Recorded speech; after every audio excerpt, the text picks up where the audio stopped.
கலைஞர் TV நேயர்கள் அனைவருக்கும் இனிய தீபாவளி நல்வாழ்த்துக்கள். தீபாவளினா என்ன பண்ணுவோம்? காலைல நேரத்தில் எழுந்திரிச்சிட்டு தலைக்கு எண்ணெய் கிணையெல்லாம் வச்சு குளிச்சுட்டு நமக்கு பிடிச்ச ஹீரோ படத்தை போய் தேட்டரில் பார்ப்போம். அதுக்கப்புறம் அப்படியே நம்ம ஃப்ரெண்ட்ஸு கூட அப்படியே வெளியே சுற்றுவோம், எல்லாம் வீட்டுக்கு வந்து தூங்கிடுவோம். எனக்கே போர் அடிச்சு போச்சுங்க. அதனால் நான் என்ன பண்ணிட்டேன் அப்படின்னா, கிளம்பி நான் குற்றாலம் வந்துட்டேன்.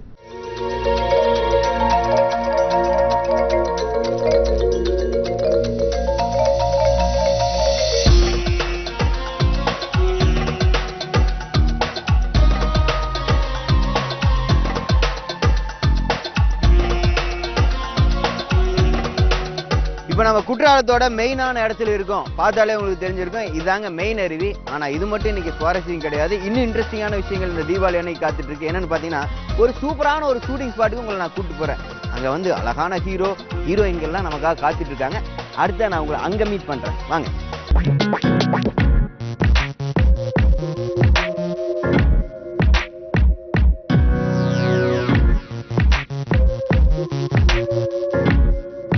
ஷூட்டிங் பார்க்க போறேன்னு சொல்லி நான் பாட்டு குற்றாலத்துக்கு கிளம்பிட்டேன். இங்கே வந்து பார்த்தா இந்த படத்துக்கு பேரே வைக்கலையாம.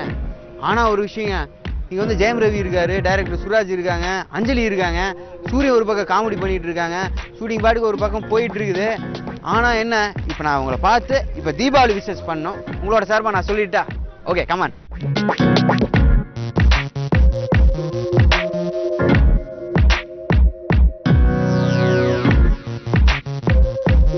இப்போ நம்ம சுராஜ் சார் இயக்கத்தில் ஜெயம் ரவி அவர்கள் நடிச்சிட்டு இருக்க ஒரு பேர் வைக்காத ஒரு புது படத்தோட ஷூட்டிங் ஸ்பாட்ல இருக்கோம். பக்கத்தில் தான் நம்ம கேப்டன் ஆஃப் த ஷிப் படத்துடைய இயக்குனர், படத்துடைய என்ன சொல்றது, தூரத்துல இருந்து பார்க்கும்போது ஒரு ஹீரோ மாதிரியே இருந்தார். நான் என்ன, அது ஜெயம் ரவி தான் ஹீரோன்னு சொன்னாங்களே, வேற யாரோ ஹீரோ இங்கே நிற்கிறாங்களே அப்படின்னு பக்கத்தில் போனால் படத்துடைய டைரக்டர் நிற்கிறாரு. Sir, happy Deepavali sir. Happy Deepavali. Kalaignar TV நேயர்களுக்கு என் மனமார்ந்த நன்றி. தீபாவளி அதுமா உங்களை சந்திக்கிறது மனசுக்கு ரொம்ப மகிழ்ச்சியா இருக்கு. சார், தூரத்துல இருந்து பார்த்தா ஹீரோ மாதிரி இருந்தீங்க சார். நிஜமாலுமே நான் எனக்கே டவுட் ஆயிடுச்சு, என்னடா அது ஜெயம் ரவியோட ஷூட்டிங் ஸ்பாட் தானே வந்து வேற ஏதோ ஹீரோ நிக்கிறாரு அப்படின்ற மாதிரி தாட் எங்களுக்கு. ஹீரோ தான் ஜெயம் ரவி இருக்காரு. ஆமா, இல்ல சார், உங்களை பார்த்தா இப்போ நாளுக்கு நாள் மெருகாயிட்டே போறீங்க. படத்துக்கு படம் இப்போ டைரக்டர் எல்லாம் ஹீரோ ஆயிட்டு இருக்காங்க. ஏதாவது புது முயற்சி ஏதாவது பண்ண போறீங்களா? இல்ல இல்ல இல்ல, கதை இப்போ டைரக்ட் பண்றதுதான் என் வேலை. ஸோ உங்களோட படம் அப்படின்னாவே ஒரு மாஸ் கமர்ஷியல், ஒரு காமெடி, ஒரு ஃபேமிலி என்டர்டெய்னரா இருக்கும். ஸோ ஃபர்ஸ்ட் டைம் நீங்க ஜெயம் ரவி கூட சேர்ந்துருக்கீங்க. ஸோ இது எந்த மாதிரியான படம், எப்படி வந்திருக்கு? ஒரு ஃபேமிலி ட்ராமா இது. இப்போ வந்து ஹாரர் படங்கள் நிறைய வந்துட்டுருக்கு, காமெடி படங்கள் வந்துட்டுருக்குன்றதுனால ரொம்ப நாள் ஆச்சு ஃபேமிலி ட்ராமாலாம் வந்து. இப்போ ஃபேமிலி ட்ராமாவில் காமெடி பண்ண எப்படி இருக்கும் அப்படின்னு சொல்லிட்டு ஒரு நல்ல ஜெயம் ரவி, திரிஷா, அஞ்சலி, சூரி, பிரபு சார், ராதா ரவி எல்லாம் நடிச்சிருக்காங்க. சூரி வந்து இந்த படத்தில் வந்து ஹீரோவுக்கு நிகரான ஒரு ரோல், நல்ல ஒரு காமெடி ரோல், நல்ல லீட் ரோல் பண்ணியிருக்காரு. இந்த படத்துக்கு அப்புறம் சூரிக்கு வந்து இன்னும் பெரிய ஒரு பிரேக் கிடைக்கும்னு நினைக்கிறேன். இது வரைக்கும் வந்து சார், நாங்கள் ஜெயம் ரவி வந்து ஒரு சாக்லேட் பாயாக பார்த்துருக்கோம், ஒரு கதைக்கு ஏற்ற மாதிரியான ஒரு கதையின் நாயகனாக பார்த்துருக்கோம். பட் உங்களோட படங்கள் அப்படின்னாவே வந்து நீங்கள் வந்து எப்பேற்பட்ட ஹீரோவையும் ஒரு ஆக்ஷன் ஹீரோவாக மாற்றிடுவீங்க. என்ன, ஒரு மாஸ், ஒரு என்ன சொல்கிறது, அவர் வேற ஒரு லெவலில் அவரை காமிச்சிருவீங்க. பட் ஜெயம் ரவி நாங்கள் இதில் எந்த மாதிரியான ஒரு ஹீரோவை நாங்கள் பார்க்கலாம்? இல்லை உங்களுக்கே உரித்தான அந்த கமர்ஷியல் ஒரு மாஸ் ஹீரோவை அதில் நாங்கள் எதிர்பார்க்கலாமா? கண்டிப்பாக இந்த படத்தில் ஜெயம் ரவி வந்து ஒரு மாஸ் ஹீரோவாக தான் இருப்பார். ஏன்னா ரவி வந்து லவ் ஸ்டோரி நிறைய பண்ணியிருக்காரு. Comedy, full length comedy Ravi பண்ணல. இந்த படம் வந்து ரொம்ப கமர்ஷியலாக இருக்கும், ஆக்ஷன் காமெடி எல்லாமே இருக்குது. ஒரு ஃபேமிலி ட்ராமாலையும் அவர் இந்த படத்தில் ரொம்ப நல்லா பண்ணியிருக்காரு.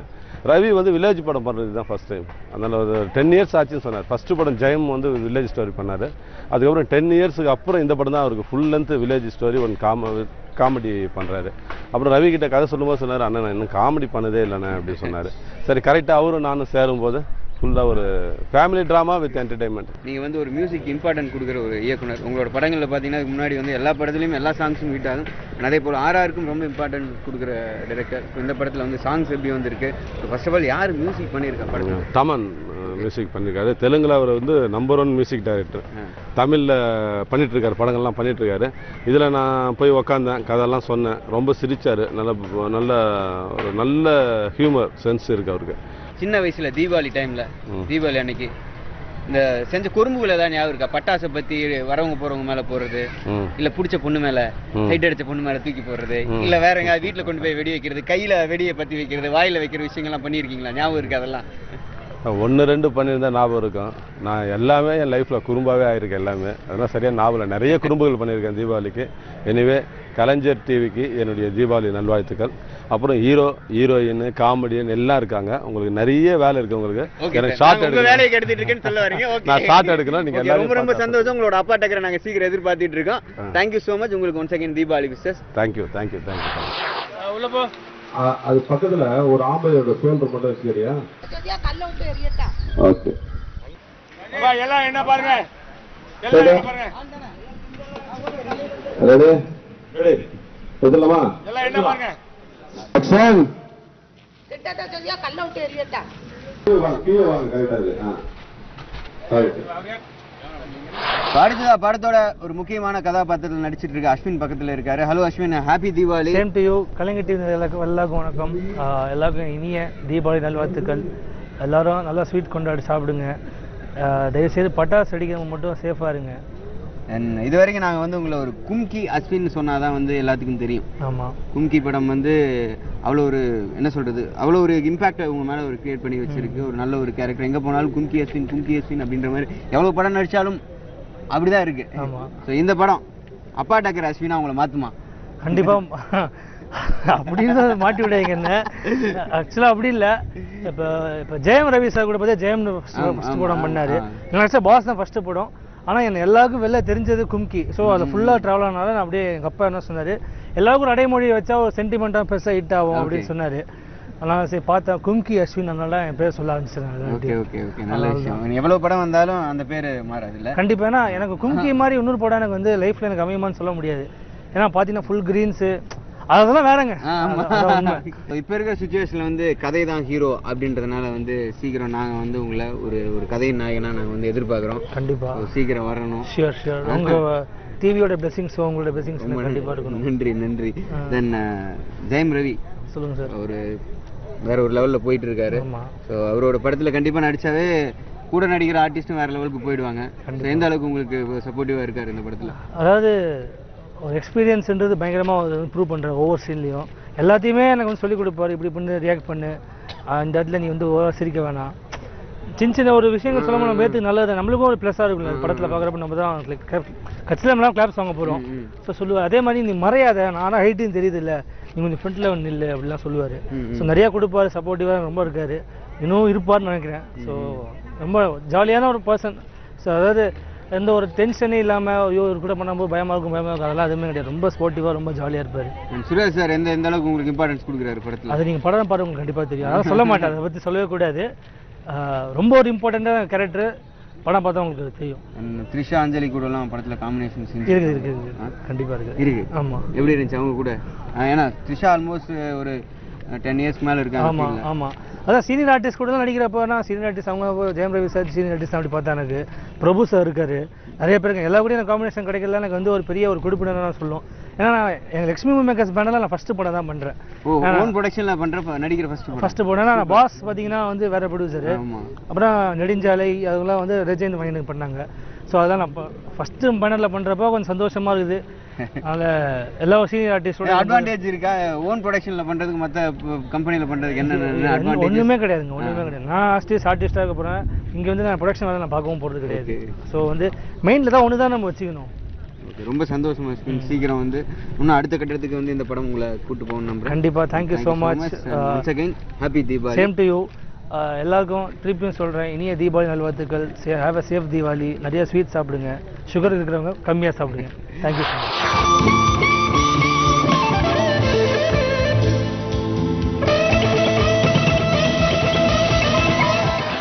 எப்படி அது ஒரு கேள்வியே இல்லாத ஒரு கேள்வியை ஃபார்ம் பண்ணி அதுக்கு ஒரு ஆன்சர் கண்டுபிடிச்சு அதுக்கு ஒரு சொல்யூஷன் கொடுத்து நைஸ் நைஸ் நைஸ். உங்களோட படத்தை வந்து டாட்டூ போட்டுருக்காங்களாமே? எனக்கு அப்படி ஒரு ஆசையே இல்லை ஒன்றும்.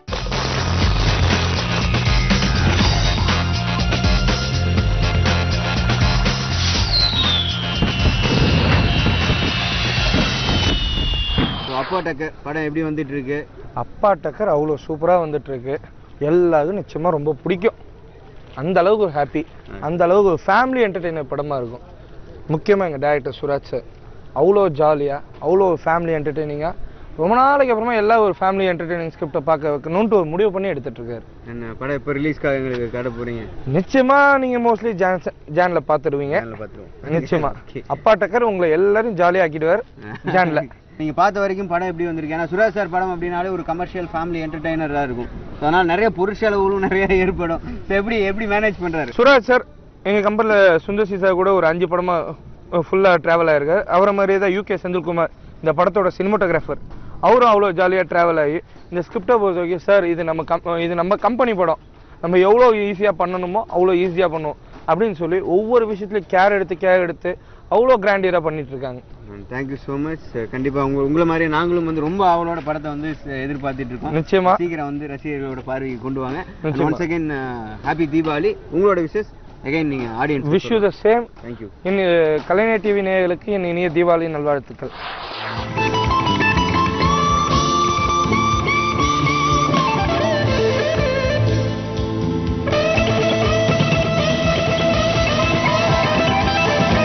தலைவர் வாழ்க, தலைவர் வாழ்க, தலைவர் என்ன பண்ணிட்டு இருக்கீங்க நீ?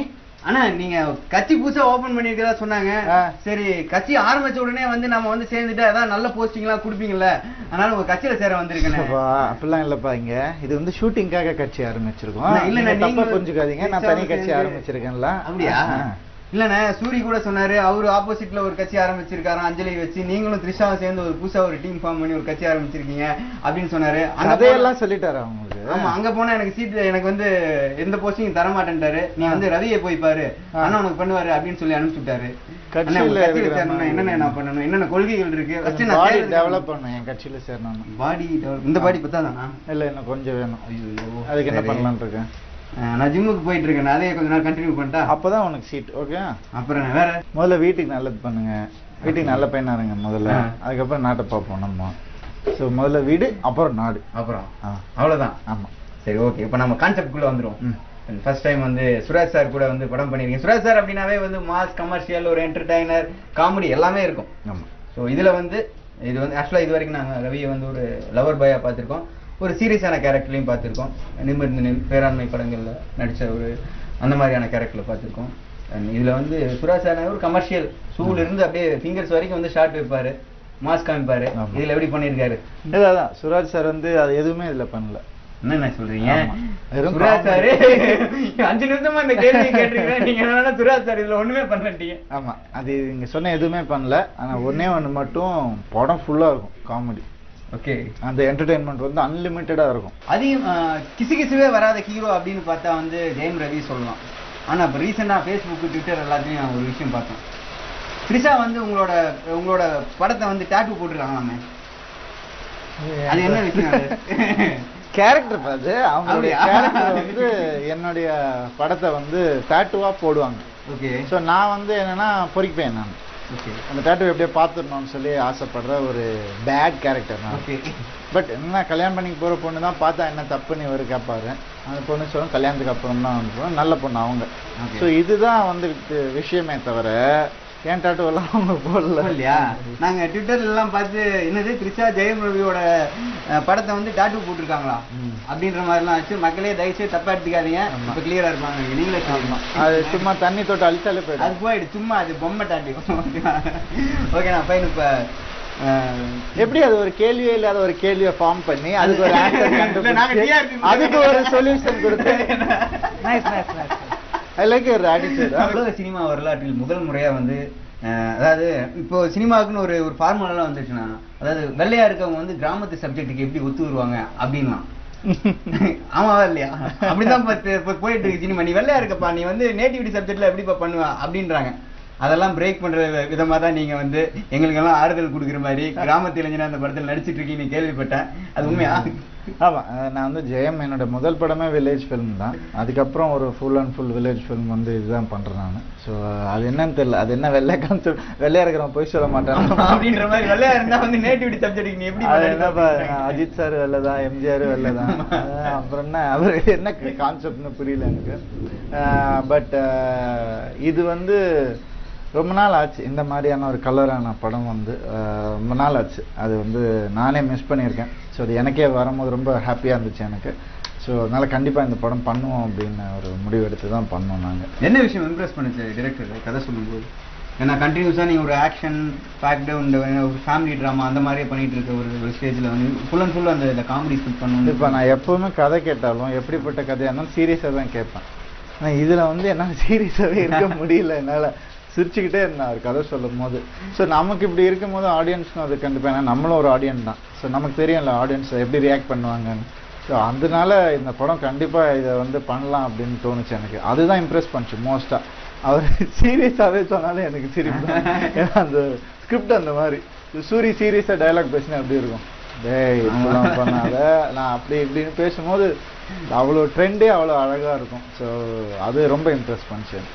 அடுத்தது கண்ணா 2 லிட்டர் தென்ன ஆசையா அப்படின்ற மாதிரி ஒரு பக்கம் த்ரிஷா, இன்னொரு பக்கம் அஞ்சலி. எப்படின்னா இன்னொரு விஷயம், அழகான ஹீரோயின்கள் மட்டுமே தான் உங்க படத்துல இருக்காங்க. எப்படின்னா அது ஒரு என்ன காரணம்? ஹன்சிகா, இந்த பக்கம் த்ரிஷா, லிஸ்ட் போயிட்டே இருக்கு. தமனா, ஒன்லி அழகான பொண்ணுங்க மட்டும்தான் வந்து ஜெயம் ரவி படத்துல இருக்காங்க. அதுதான் எப்படின்னு எனக்கு தெரியல. இருக்கக்கூடாதப்பா.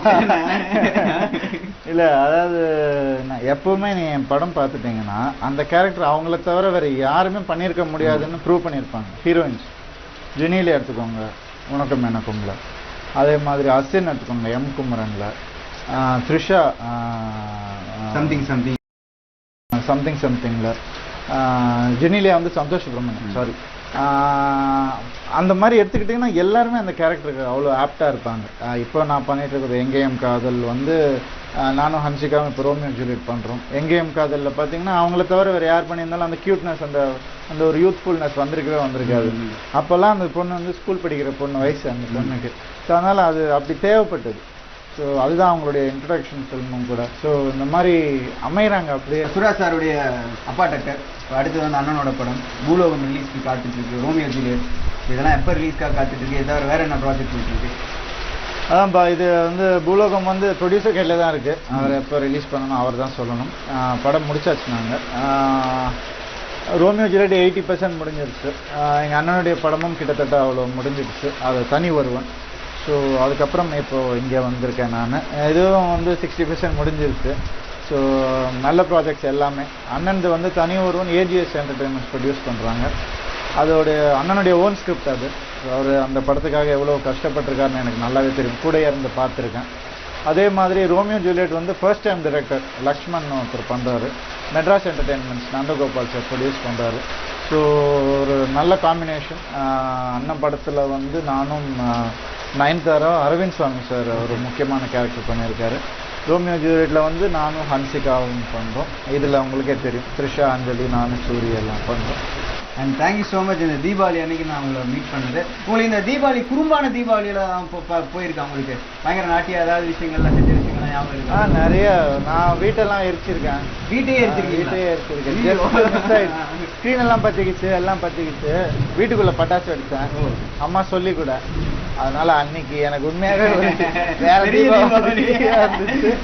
இந்த மாதிரிலாம் பண்ணியிருக்கேன். அப்புறம் ஸ்கூலில் எடுத்து போய் பட்டாசு வெடிப்போம், டீச்சர் ரூமில் வைப்போம். ஊதுவத்தி கொளுத்தி வச்சிருவாங்க தெரியுங்களா?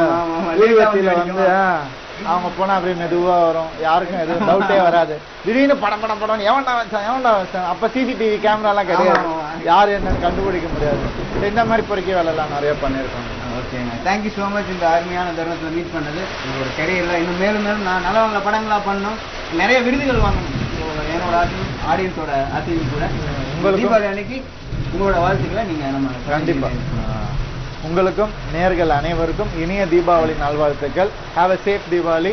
தீபாவளி அன்னைக்கு படங்கள் போய் பாருங்கள். அது வந்து நம்ம பார்ட் ஆஃப் அவர் லைஃப். அது திருட்டி வீசியில் பார்க்காதீங்க, தியேட்டரில் போய் பாருங்கள். என்னுடைய தாழ்மையான ரிக்வெஸ்ட். மற்றபடி ஜாலியாக இருங்க, ஹாப்பியாக இருங்க. சியர்ஸ். தேங்க்யூ. 4 பேர் 4 விதமாக பேசிக்கிறாங்களே. 4 விதமாக ராசி தான் பேசிட்டு இருக்கேன். நல்ல இந்த மாதிரி படங்களை நிறைய ஏகப்பட்ட மக்கள் பேசணும் வெளியில, நமக்கு அதுதான் தேவை. இப்போ இன்னும் ஸ்டெப்ஸ் கடியில வந்து மறைச்சிக்கிட்டு யாராவது போகும்போது இந்த குட்டி குட்டி பாம்பெல்லாம் இருக்கும்ல, அது தப்புன்னு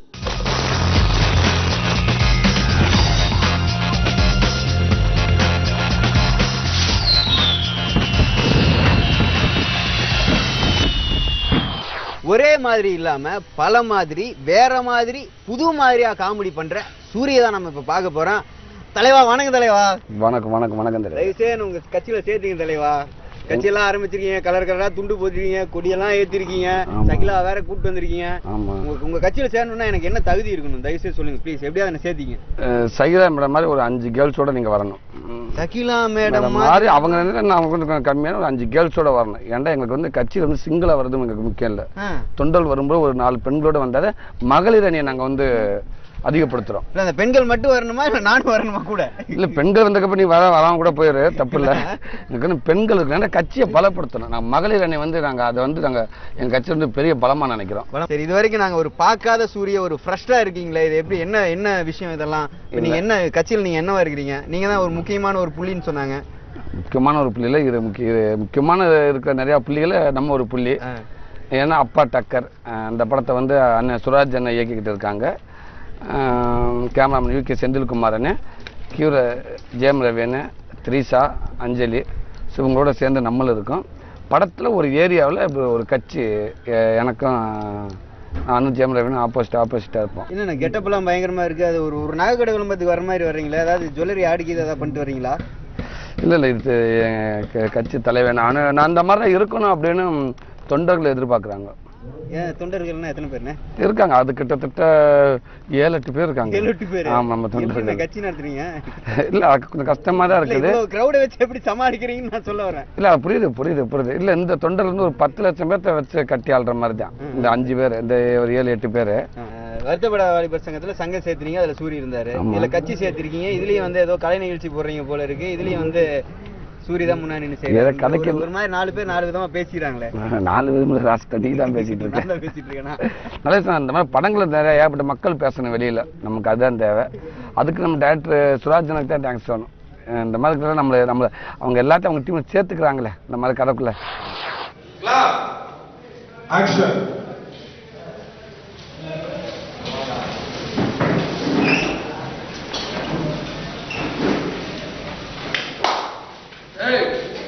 எல்லாருக்கும் அங்க இருந்து தேங்குறேன் மரியாதை காலம் சொல்லியிருக்காங்க.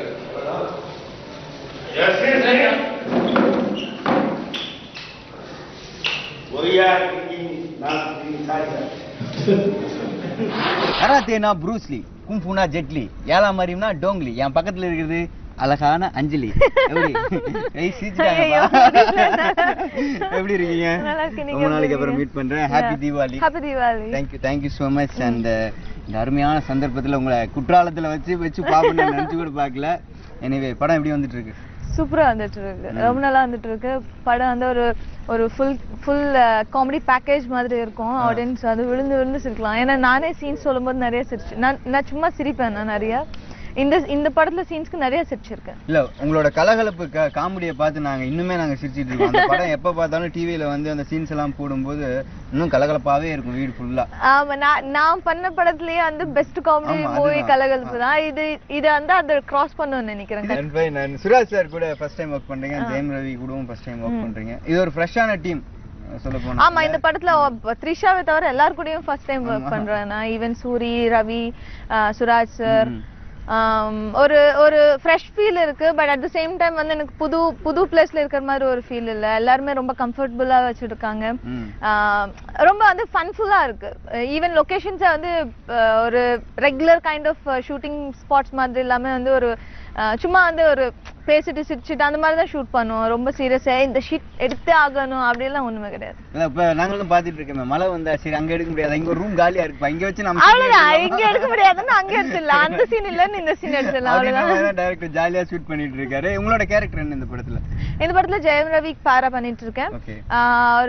ஒரு அழகான லவ் ட்ராக், அந்த மாதிரி ஒரு பியூட்டிஃபுல் வில்லேஜ், ஒரு மாமா. இல்ல உங்க மாமா சூரியன் நான் கேள்விப்பட்டேன். கரெக்ட், எங்க மாமா சூரி. அவர் பயங்கர பந்தான ஒரு பர்சன். சோ ஒரு ஃபன்ஃபுல்லான ஒரு கேரக்டர். ஈவன் நானுமே அந்த என்னோட போர்ஷன்ஸ்ல நிறைய வந்து ஆடியன்ஸ் சிரிக்கலாம். அந்த மாதிரியான ஒரு சீன்ஸ் இருக்கு. உங்களுக்கு காமெடி வந்து சொல்லவா வேணும்? சொல்லணும். ஆல்ரெடி பின்னி பெடல் எடுத்துருவீங்க. ஏன்னா ஏற்கனவே சொன்ன மாதிரி கலகலப்புலயே பார்த்து என்ஜாய் பண்ணியிருக்கோம். கண்டிப்பா இந்த படம் வந்து எங்களை சாட்டிஸ்ஃபை பண்ணணும்னு நாங்க நம்புறோம். அண்ட் த்ரிஷா கூட காம்பினேஷன் சீன்ஸ் எல்லாம் இருக்கா? நிறைய இருக்கு. ஆக்சுவலா வந்து எனக்கு மங்கத்தால அவங்க கூட நிறைய காம்பினேஷன்ஸ் கிடையாது, பட் இதுல நிறைய காம்பினேஷன் சீன்ஸ் இருக்கும். அண்ட் நிறைய ஆல்ரெடி இந்த ஸ்கெட்யூலே நிறைய ஒர்க் பண்ணிருக்கோம். அண்ட் பொலிட்டீஷியன்ஸ் லுக்லாம் பயங்கரமா இருக்கு. பார்த்தா ஒரு ரியல் பொலிட்டீஷியன் மாதிரியே இருக்கீங்க. யாராவது ரோல் மாடலாம் எடுத்துட்டீங்களா இல்ல இயல்பாவே உங்களுக்கு வந்து இப்ப சினிமாவுக்கு அடுத்தபடியா வந்து அரசியல்ல கால் ஊனணும்னு ஆசை? ஐயோ நீங்க ஏங்க சும்மா இருங்க, எனக்கு அப்படி ஒரு ஆசையே இல்ல, ஒண்ணுமே இல்ல. ஜஸ்ட் ஒரு கேரக்டர் பண்ணிருக்கேன் அவ்வளவுதான். அதுல வந்து அந்த மாதிரி ஒரு ஒரு ஒரு ஒரு கட்சியோட தலைவர், சோ அந்த மாதிரி இருக்கும்போது அப்படி இருக்கும்போது அந்த மாதிரி போட்டோஸ் எடுத்துதானே ஆகணும். லவ் போர்ஷன்ஸ் எல்லாம் எப்படி வந்திருக்கு, காதல் காட்சிகள்? ஏன்னா ரவி வந்து ஒரு லவர் பாய்னு எங்க எல்லாத்தையுமே தெரியும். எல்லா படத்துல வந்து லவ் சீன்ஸ் எல்லாம் பூந்து விளையாண்டுருவாரு. ஒரு பக்கம் த்ரிஷா வேற இருக்காங்க. ஸோ உங்களுக்கு லவ் சீன்ஸ் எல்லாம் எந்த அளவுக்கு ஒர்க் அவுட் ஆயிருக்கு? லவ் சீக்வென்ஸ் எனக்கு ஜாஸ்தி இருக்கும். ஏன்னா வந்து ரவி கூட லவ் சீக்வென்ஸ் வந்து அந்த ட்ராக்கே பயங்கர நான் சொன்ன மாதிரி காமிக்கா இருக்கும். ரவிக்கு எனக்கும் நடுவுல இருக்கிற அந்த லவ் சீக்வென்ஸ், அதுக்குள்ள சூரியோட இன்வால்வ்மெண்ட், அதெல்லாம் வந்து பயங்கர இன்ட்ரெஸ்டிங்கா இருக்கும். ஒரு மாதிரி வந்து ஒரு ஃப்ரெஷ் பேரா பார்க்கும்போது அந்த அந்த இம்பாக்ட் நிறைய இருக்கும். ஸோ வந்து he is also well known actor. So அதனால வந்து அவருக்கு ஈஸியா வந்து அடாப்ட் பண்றதுனால அவருக்கு ஈஸியா வருது அதெல்லாம். சின்ன வயசுல ஏதாவது சேட்டை எல்லாம் பண்ணி தீபாவளி எல்லாம் கொண்டாடி இருக்கீங்களா? இந்த வரவங்க போறவங்க மேல வந்து குறும்பா வந்து பட்டாசு அது நிறைய பண்ணுவேன். சின்ன வயசுல இருந்து இந்த மாதிரி தான் கொஞ்சம் வந்து யாராவது ப்ரப்போஸ் பண்ண வந்தாங்கன்னா அவங்க மேல தூக்கி போடுறது இல்ல. அந்த ஏஜ் இல்ல, அதுக்கு விட குட்டியா இருக்கும் போதே ஸ்டார்ட் பண்ணிட்டேன். அதெல்லாம் வந்து ஸ்டெப்ஸ் கடியில வந்து மறைச்சுக்கிட்டு யாராவது போகும்போது இந்த குட்டி குட்டி பாம்பெல்லாம் இருக்கும்ல, அது தப்புன்னு போடுறது, அந்த மாதிரி அந்த சாடிசம் எல்லாம் சின்ன வயசுல நீங்க சின்ன வயசுல பண்ணிருக்கீங்க. Okay fine. ரொம்ப சந்தோஷம் இந்த தீபாவளி அன்னைக்கு மீட் பண்ணதுல. உங்களோட விஷஸ் நம்மளோட கலைஞர் டிவி நேயர்களுக்கு நீங்க சொல்லலாம். எல்லாருக்கும் தீபாவளி நல்வாழ்த்துக்கள். எல்லாரும் சேஃபா கொண்டாடுங்க, ஹாப்பியா கொண்டாடுங்க. And I wish you very colourful and happy Deepavali.